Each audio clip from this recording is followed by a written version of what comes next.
Pathian thu kan lo sei do na tuna kan tan thu cha pui mo tak mai chu pathian ko na nung per tini a chu ta chuan rowel na ni alo thling ta siam tu bai bok ro u ti hi kan sei don ani pathian thu thiang nim lo ngai thlang u tin le om te hne na le nam tin reng te chi tin reng te trong tin reng te mi tin reng te hne na tlang au pui tura chatuana chan chin than nei pan te ko dang pan lai zor thlok ka hmuwa tinani chon oring takin aro rel hun chu alu thlen tak awangin pathian chu hlaula choi moi ro u bante leite tifin riat te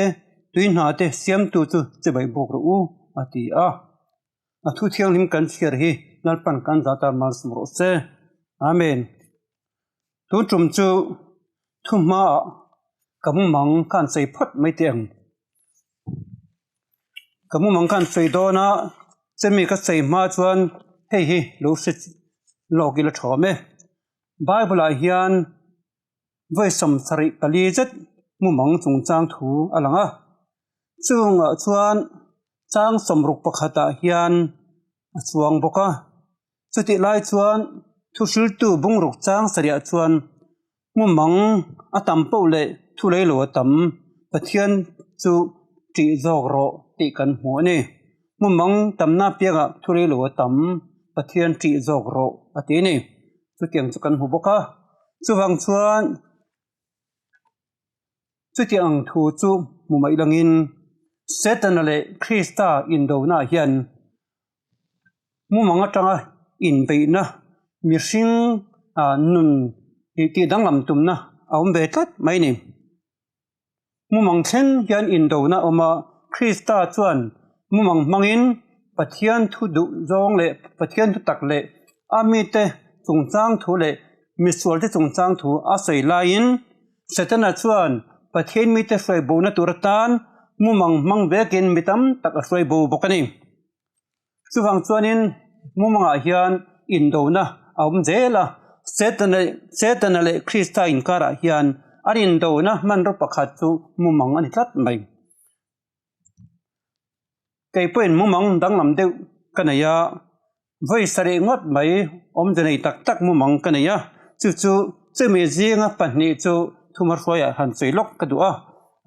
ingai danin lo ngai to beula a hil fiana chu ka cheiwak don lawa mein samni pahni changni samni pakhat jingdar khatetanga dar thum inkara hian ni dang anglo tak main mang mak tak mai ka hmuwa he hun he sabat ni jing an nge a in pakhata hian kan lo khoma to tia kan khom lai chuanin mi pakhat hian pona chuak ro min ti a chu pona ka chua chuan pona I chua huna ni chuak tur enang che min ti a chuan pona chon ka chuak ta a ka chua vele chuan mi than khat pon lo ma kan chua chuan ko te tang chuan chak lam pangkan ena ni lo chuak tan chia ni chuak chu kan en zela ken renga suk chen vel dir sam li vel sanga aron kal chawa aron kang chho zela ma se chu ni chu kan en reng lai chuan kal chho zel lovin atol thale ta a ken renga alo chuana khanin a pil le tamaya amakka te khop maya kalaya mi than khat te po khan magan tia an sengai lo ani tiang chu ta chuanin kabula om tlangwal senior deuh to pian tha zet zot scientist mi fel tak mai hetiang hun chin chen na panglo zirmi le thilom dan lo zirmi alo oma chimin hena chuan teng hian ka zota he ni lo chuaka hetianga lo chuak zela atlale tamai angaya kir tamai hi engem om zia le tin ka zota ni chu tlangwal chuan teng he min shilta kan ram soi tu te hian pathian du danin anti tur dik tak tisla ro rel silang chuan ni so akang chho zelanga van lai zol akang chawanga ma se anti tur dik tak pathian thu anga anti lo wangin atol niam le ta angaya chuan at chuan na ngai chuan alu ti liam le ta ni ti in bin sila ni chuta chuan he Bible chang hi a seizo vela chuan ka thin lunga alu lang ta nga la ralveng tu zan hi eng ti ni to ralveng tu zan hi eng ti ni to ralveng tu chuan jing ni don tai chan po in zo du chuan zo tu la hoile ula lo kiru kalama lo kileru ti chu ka thinunga chan alu lang ta chuan tro pola sei rombong sa pathum chang som pani mi te chu kan mule ta zan hi ral lek to khwa var don ta e chu van thima thil ti chu pai ila eng thuamin in thuam u chuna mangin moi takin yo mangu zuin boile zuru ya omlavin hurle ingai manga omlavin in sualin isik omlavin lali su Krista chuan in thuam jok ulang in ki sa chak na puikin turin eng ma in siam su ti hian ka thin lung aran lu khat ta hal bokani ta chuan hun danga hetia ang chi deu bok hian mumang dang ka nei le ta a chu ka mumanga chuan mar niriat sangni samni pani khan ania jingdar khatranga dar thma bokani chu ka mumanga chuan in pakhara hian kalu le a chu ka in omna concrete building a chuan a chung ka om lai chuan mi pakhat bok hian chunglam en ro mintia chunglam kan ena a chunga in chung lapa kha ka mu tamia lo maya chu mi chhuwa chu ka mu tamia lova vana ni van lai zor ni lo eng pup mai chu kan mu a chuan ni khi en reng ro minantia ni chu ka en reng lai chuan ni chu a eng kha phet loka ama po chu a in soi ta a chu tia a in soya a phet lok chuan a eng a po chu a phone tura da chuan ken reng lai chuan a phone na sa tula ni chu ring thak ta buk na lian pui mai hei rot an buk thin ang patla lian tak maya hian hetirang hian aru changta a chu vele chuan chu ni chu ken reng lai chuan marlama atol pheita athok pheita tibiang chon thanglama athok le a khovel kha athok kwal nan ta a chu tia thok kwal lai chuanin chau ak rual ban khar khopa chau ak rual lo khup mai chu kha bokna kal changna tur kha alu dala ma seni chon an sudar ta chuai maya chau ak chen kha chu an thia le an tla a thi bang chuan chu patla chu an zui ta hung mai thokin an hunga chuan an zui ta ni chu tia patla chu a thok lai ken ring lai chuan kabulami chen khat te ne khan kan thil ta a en tu ni kha patla rin le ta a ti chuan hei khovel hi a hel chuak ta me kani hi katia ka zo ka ko moni ma se kabul om te chuan an ngai sak reng lawa an na tho lai an tis na tho lai chu an thok mala an boi em an ngai sak thei lawa karul ru kha an em maya lai chuanin petera thon khat bungli chang som pasri hian ka thin lung arn khoile tani rorel na chu pathian chungte han tan hun to sia ke mani ma atan masak chuan pathian chanchin thathu zom lo te top na eng tin tak niang mo ti chu aru lang ta rorel na pathian chungte Christian chung ko in chalte pathian me in chalte chunga rorel na chu alu masata tat mai in tin ni tang chemi zo chuan Bible chang dang lo lang le a thupan bung song pali chaw sari a chuan arorel hun chelo thlen ta wangin pathian chu hlaula choi mo ro vante leite tivriate tuin na te siam tu chu bai bok ro ti hi ani chu tiang thu kan sia chuan ka thinung khoi em maya ka han har ta a chu chuan ka ngai ton le ka nung chang le ka thil tum ka ngai to na zong chu ala zo vek hian ka sia eng tin nge kha ka mu mang kha ekim om zia le tin ka ngai to zui thin ani win seng hian ma se ka ru lo lian ber mai chu patla hian buk na hian ro rel na ain tira thu thung lei hun la ya biak buk rong bol na khan pui thiam la ber khan biak buk hun thiangin bera alu khan ain thuam na chuan ading lamin patla buk na akhinga teni buk na akhinga chu chuan ro rel na chungchang thu chena an hmang chuwang chuan helai po hian mitin te hian ro rel ma kan ding ani ti hi kanin hriat chian alungai ta hle mai ti hi bin ngai tu chu tira kan lal pai chuan khawela a thisina atlante a hnena hruai tur le hruai lo tur chu a local main a hliar vek dona chubia chuan a hliar vek na tur a chuan ro rel na chu angai ta ni chandam kan ni don lo chu isu Krista local main rel fel vekiram dona nang le ke hi chandam kan dong nge don lo isu Krista kan pom dana po hian kan pom tak tak nge a mai men kan pom ti te po chu hliarin om vek dona ni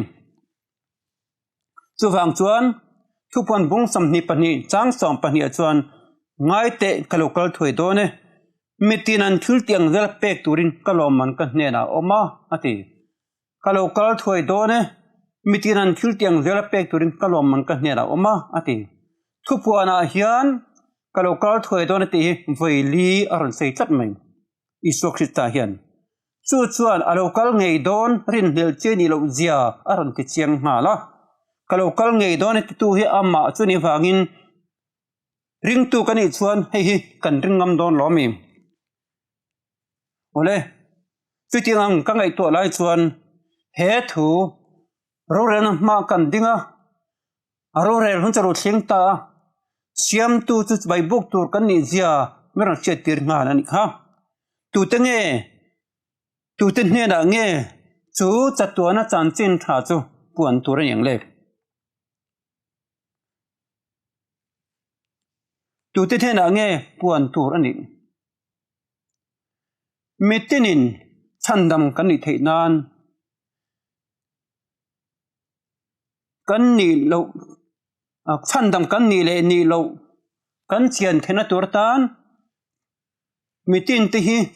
ro rel ma chuan ti lanin kan om bek dona thiar feeling kan om bek dona chuta chuan kan chuan lam tur te kan ti tur jong jong te chu ipta khan reli om dona ni vena hian isu Krista kan rin awanga felna kan lo nei chian na le kan nei du le du lo te ke mani du than na ni a kan phat don nge ama kan pom don ti chu tu man min than sak thilawa ke man ka thana nga ya I thu vekin thiamin amanga I thu vekin thiam lawin among ti zia kanim ke mani theu du than na hi apoi mo in ti lui na in van lam kan ka don lo setane ro chon ti lui na in sem mun min foi atum thin chu thu cha chu tu ten he nge puan ni ton de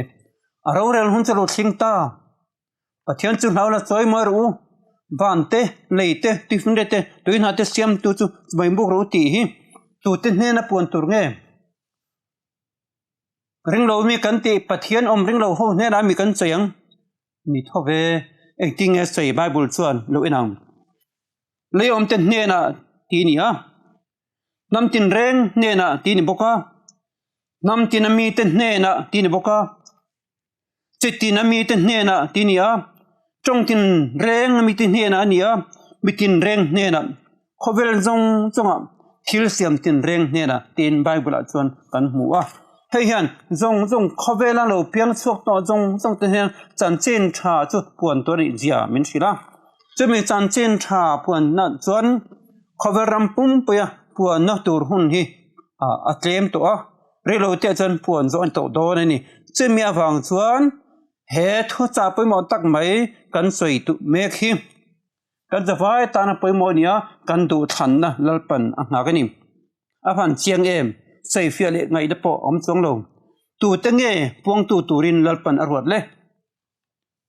tu te nge puang tu tura ruat le ahmat bra chuan pathian nam than big Israel te na mo phu na pe a engtinga sai zolni sai ziak bung samli pan hi chang sare chuan zentel te tieng tu tan karwa tang che tin zentel tieng tu tan karwa tang che atia nam thana ne chu khavel ram pum pya pathian chan chen tha puan nat puang tu tu ratan arwata a thangani ma se ti en nekin ama Yesu Krista nge chu an kheng beta azir ti te an thata an tidu da ti tieng chuan an oma ti kro de bung som pathum chang somli par ka chuan ti hian min sil tanim tin pola le baraba chuan hoi takin an choi chuaka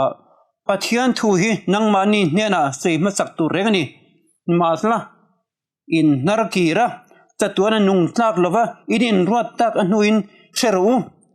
zentel te lam kan hoi ta veang anti taning zentel te lam kan hoi ta veang nam tharan ni chana kha an se thiam lova vain thleng hian chu tiang a chon anin du'a pathian nam thang kan nia lom a in tia ma se lalpan a nam chan a hnol to abi malero chu a hnol chung lova tu po aringa piang ta tan chan damani theinan ti di zo gani mathai bung som ni pathum chang som thum atang thum kan en chuan te he kan hu Isu Krista chon in kan pu te dam lai khan lom ve maila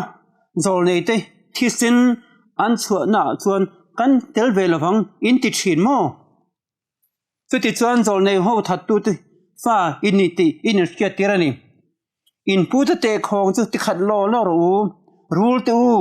rul kha te u gena ro re na cheng tin nge in pum pel thiang an ti ta mia mai ning chu wangin Israel kudata chu ko sanin alata Christian ko san mo hian mo phuna pekin ta Yesu Krista ngein kiana sai chu ti chuan kalula nam tinami zirtir de siamula pale fa pale tharakin hna chun baptizo u thu ka pe ka piang chu pom turin zirtir u tin alo seita hei he ako san te nen a pe kanim ten yang he kan mule makabung som proga po ison khavel zong kalula thil siam zong hena chan chin tha sil ru ti in menu sil chu ti chuan a thal om pathian thu plek te zoma Yesu a khia tin thu pomte chu setana chuan ti da tori a chuak ta wen thleng hian pathian thu pek zom tu te ami te chu ti du da in anom ta me kani khobela hian ole kal zeli langin ko san hena eng thu cha nge puan tura a fiat tir chu he pathian thu cha nun hung pathian ko nan nung ber hi a ma berin thu cha puang tu ta tan ko san arwata ko san hena chuan an thu cha ken tak tur chen te gen pakhatna chuan chatuana chan chen thani he chatuana chan chen tha ti hian Yesu Krista tlana pathian tlana ruwa man ro pui tak mai chatuan daya Krista min tlana chan chin le a chan damna chan chin hi chatuan chan chin tha chu ni a om zia tak chu Krista kan fel na ni suala tluk to huwa ke manin fel na le thana reng kan nei lo Yesu Krista fel na wang chawin mi fela chiaring kan ama mi fela puan kan nia chu tiang mi de chon Krista nun chu trom pui turin min ti ngal ani chu wang chuan chu chan chin tha chatuan chan chin tha chu apuang tu tan Yesu Krista fel na nun nei tu te Krista fel na chu kan fel na pom tu kan ni chuan ama du zo anga oma adu dan anga oma adan le thu pek te zom anung chang trom pui tu kan ni hian chu chatuan chan chin tha chu puang thein kan omani panhina chuan aro rel hun chu lo thlen ta wagin te ni a aro rel hun chu lo thleng ta ro rel na hian thil chi ni poimo tak mai kan mu pakhanna chuan ro rel na chu pathian chung te chan hun ta atya halai ro rel na ran sei he ro rel na tong kam he Greek tongin krima an manga chu krima chu mi chan chin rel da ani rualin pathian chung te nivesia Juda chung ten ve sia Juda nam pathian nam than in ti ve si le Christian pathian chung ko ingai ve si ma se pathian thu nga lo te asuak te minga ni ve mai te pathian do dal zonga che thin te pathian dan do dal zonga thil ti thin te soi thin te pathian ring twin ti ve si pathian chung ten ti ve si te chan chin feina ni a chumi chu an chunga ro re om to na man line ezekiel hun line juda ho chung chang tho seina khan pathianin a chin chia lo te tha fai vek tur ti khan biak in ko ta upawa jan chan ta din ezekiel bung kwa chang le tanga char ka chon kan huwa chin chia te chu ron nai su atia chin chia lo te chu that fai vek ro ti na khan pathian chung ko ri ve sia pathian thuang om du lo te chu halain ro rel na an chung chang thu re la thiam lo cham tir tur an ni zia ro cheina ni apa ni na chuan ro rel na ron chei le chu pathian mi te Krista rina wanga fel na nei tu te Isu Kristan thiama chan tir tak te pathian in pela apuan te pathian nung chang trong pui tu te andan le thupek te pathian ngana wanga lom taka pom tu zom tu te nung chang feina ran manga chung mi te chu he arurel hun chu lo thin alo thing ta ati hayan chu rurel na chu ek bawa rurel na nge Krista mi te afa te ami thiang nim te thiam chan tir an ni zia ti chen na tur ani thong ani chu wangin tuna hian rurel na lo theng me ka hian I ming le ka ming an lam ve mek mai theisin rurel ma jang ko in kanom ve mek mai theisin kan ngai tu che rangai ni I ma pathian chin chiana king tu chin chia tu van tro chuan ron chin chia tur chin a local mek sin chuta chuan chin chia thei turin Krista fel na chu inun puitem kanun puitem pathum na chuanin pathian chu hlau ro ti ni a pathian chu hlau ro tin hlau ti thu hi om je poimo tak mai na ya grip tong chan phobio an manga om zia chu za na za za phu reverend ani zia feina ni a pathian chu thapam kimani a engkim sia engkim ti thei ani a engkim siam tu ani a chuwang chuan ani na hian za phu ani a chuwang chuan hlau ti hi sakil hlau ni lovin ram hoi hlau ni lovin pathian chu siam tu ni le mangai tu ni na tang nga za phu na lampang feina ni a thapam kim na le social boni na tang le mangai na wanga za phu na min sil zo kanim chuwang chuan biak tur ania lauti chung chang thu hian chu tianga khil lo a ti bai om lampang kok lovin pelai chet ama mai tu te chuan ama an za an choi moya nel taka obin ama chu nelom tak ami ta tara nelom tak mangai na pathian ni zia ya ama chu za tura ti kan ni chumi za an chu ni lau ti hian a kok jok dai ni dolia chuanin choi mo ro ti nia heta choi mo ti thui gritrin dosa manga hei hian pong in fakchiam na mai chan in fakchiam lampang le lim chau bung lampang le lam hut lampang a kok lova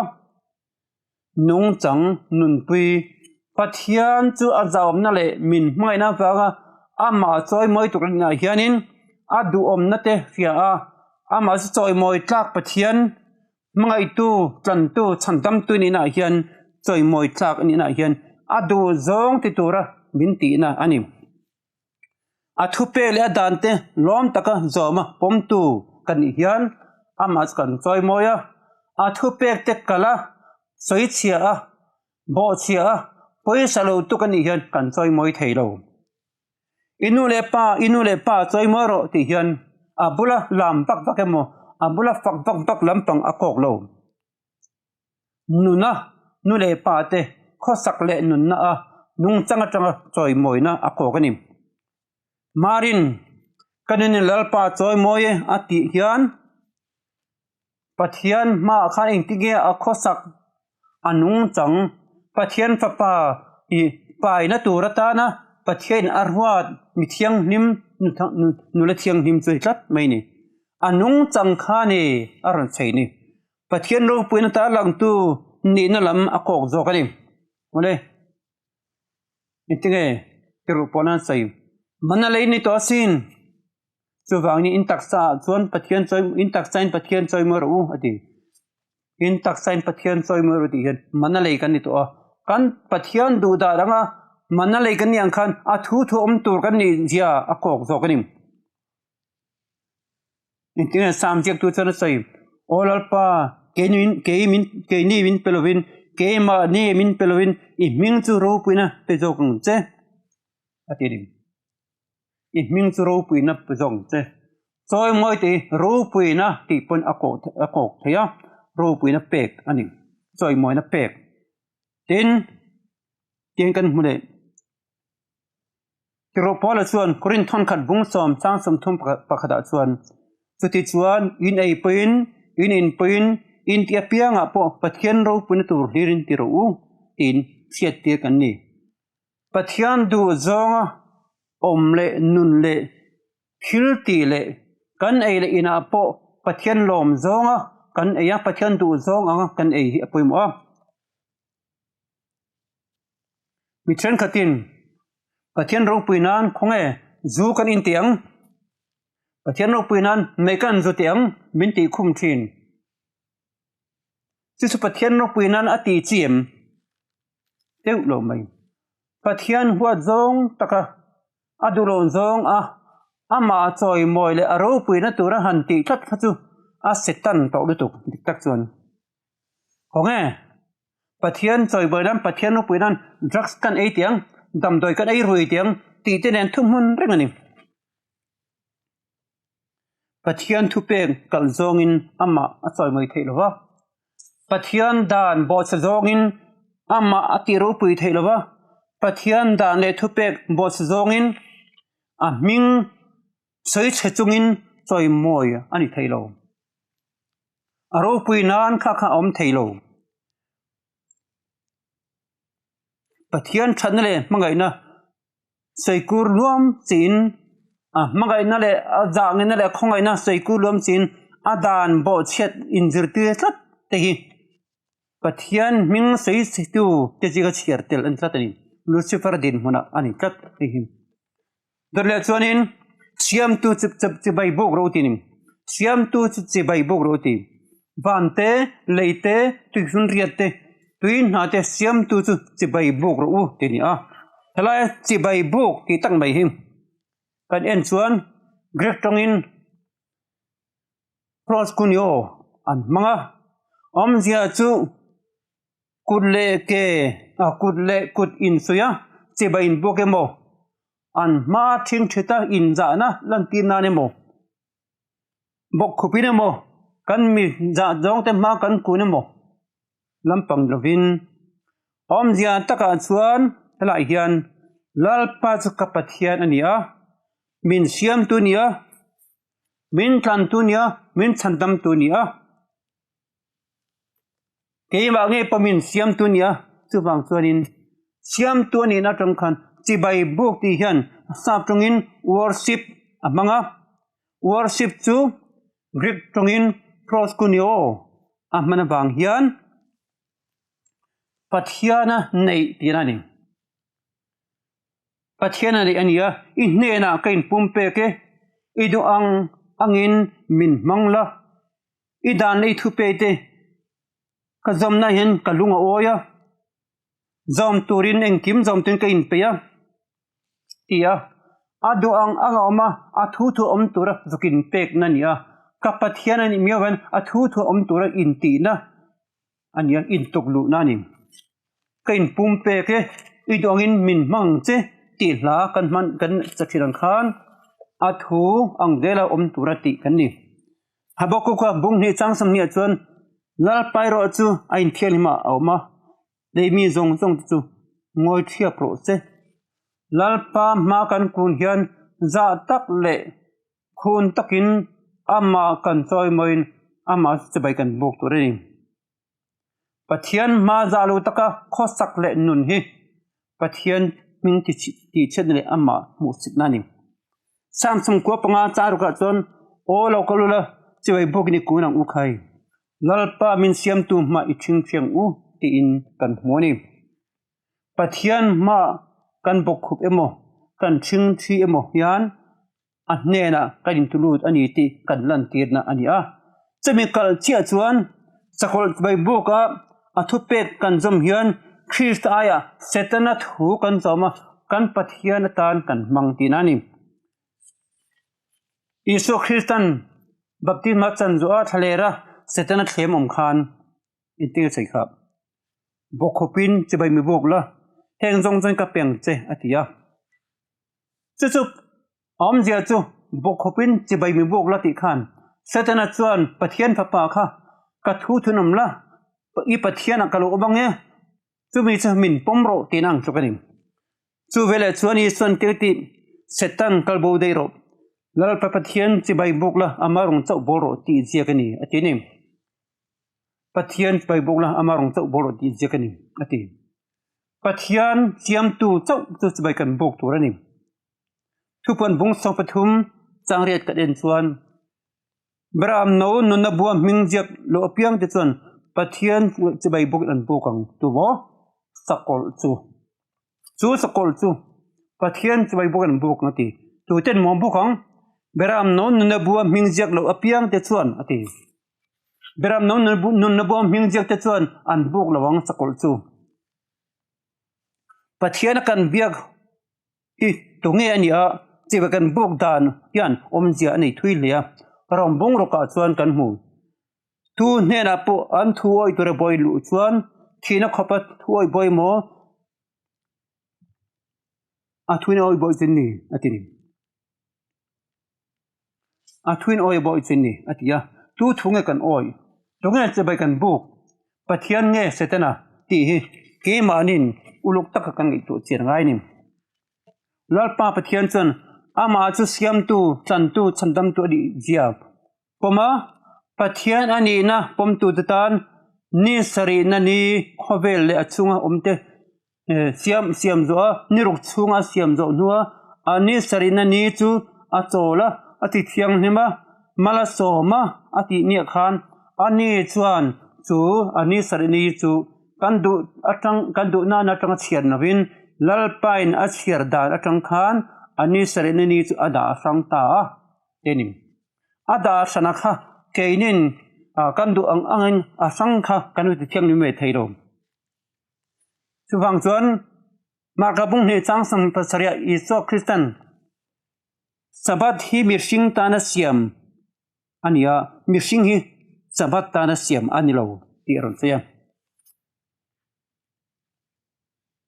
ngai koi tum tu te hian tam tal chun sabat chu mirsing tana siam nia kan tana siam ni chuan kan du ni kan ser thelom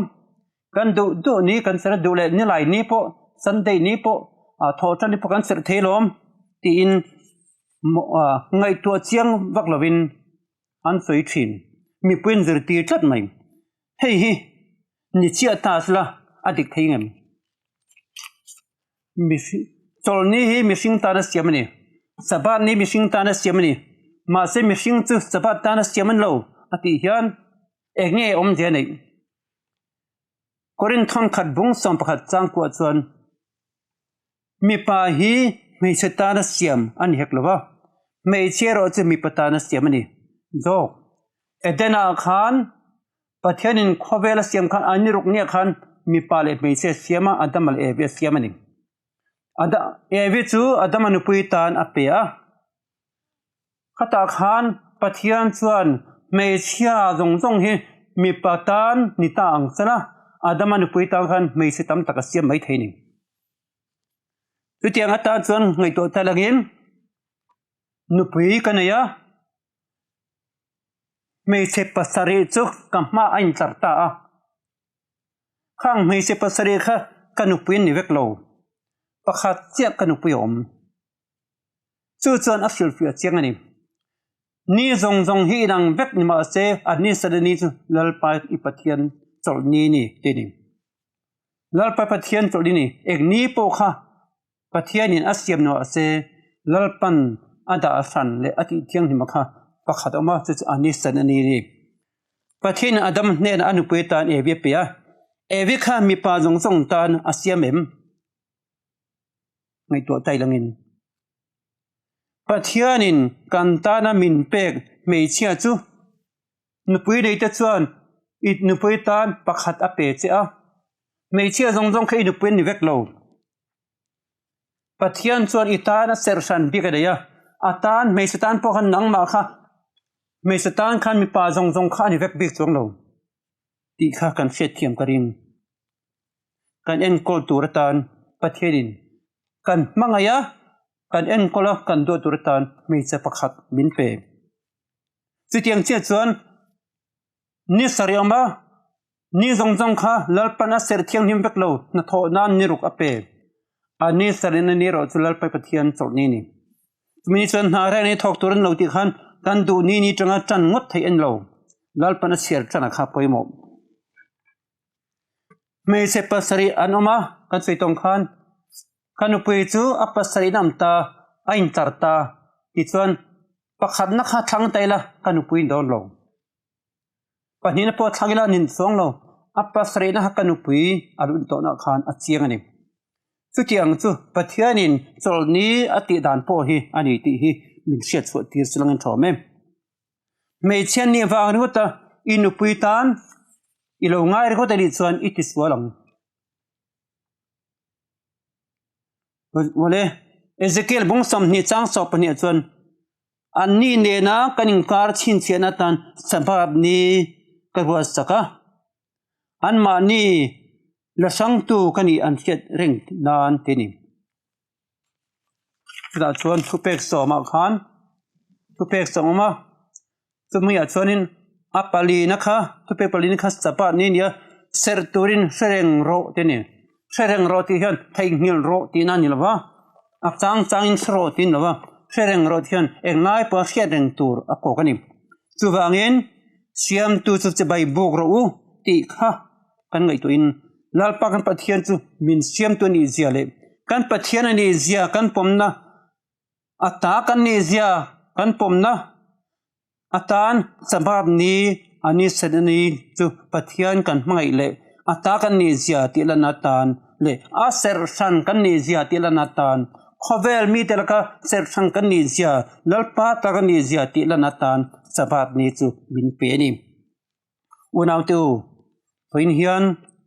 khovel puma jillong nung ber pon tura hian pathianin mizong tana a khong ai na kong a khar hun mi fel lo chu ti fel lo omrang lo che mi bol lo chu ti bol lo omrang lo che mi fel chu ti fel omrang lo che mi thiang him chu ti thiang him omrang lo che ti hun chu kan ma hin om tlap che mi thlen ma chuan tun hi pathian na a ko na nung ber kan ta na min pek hun tha min pek chu ni ta chuan thiam chan tir ini nge ni lo thiam chan tira yomani chuan lalpa chu ipomanga lalpa du dan ang chuan in yomang lalpa pathian chu kan zale choi moi tur angin kan choi moi to kem ama chu bai bon nia kan chu bai gan bu kem ama chu kan pathian ani chuan ama thuangin kan umem ama chu kan worshipa kan pathian ani chuan a thuang anga om tur kan ni zia hi kan in pomem nge setana hian chutiang chuanin min la pengin setanan ama bai bun turatan arhuat zo kha hian min hi khata han kan thlang zokim ni tina kan om dana hian kan du thana chu kan ti filangai ban lai zora thokin khobel pum puya kha thucha puan tura khan thucha hinung puan meka hian ahman ngo thla je chu ban lai zora thok chungin a puang ang khan he thucha hi hun nunga top no na thucha ari wagin ahman mu thak to a chu mitinin kan du than na kan sim ngai chu thucha chuan aro rel hun chelo thing ta pathian chu hlaula zaula choimor u pathian chu choimor u engkim siam tu chu bai bok ru ti hi bani hianin kan thu cha poimo tak mai ania eng hinge chu bai kan buk don pathian nge setena ti hi kan du than na ni lar pan thuma su se amen